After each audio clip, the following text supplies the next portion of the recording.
Well, let me just try to elaborate because I think that is the appropriate question. You know, we hired a firm called Turnkey. They really are the gold standard in terms of selecting athletic directors and coaches. And so we hired them, and we went through a process of really evaluating what we needed, and I've outlined some of those today. Obviously, you start with passion, you start with strong leadership, you start with someone who understands the new world.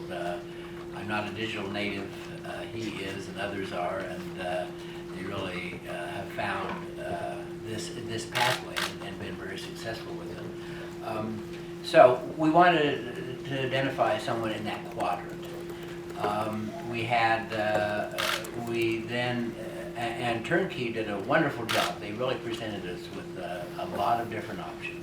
And we interviewed Power 5 folks, we interviewed folks outside of athletics in general. You know, of course, we hired Brett Yormark as commissioner of the Big 12, and you know, that was, and Turnkey had found them. So you know, so we were hunting broadly, but eventually we focused on about 7 or 8 candidates.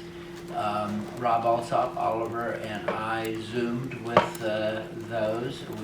We had a lot of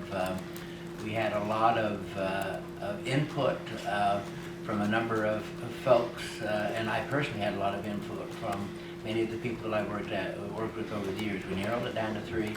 We met in Atlanta with our screening committee at that point, and I can tell you it was unanimous. And we had, I don't want to make him feel you know, with a great big head, but we had great candidates, and it was just readily apparent that the fit and the person and the structure and the place where he should be is right here. So that's exactly how that process worked.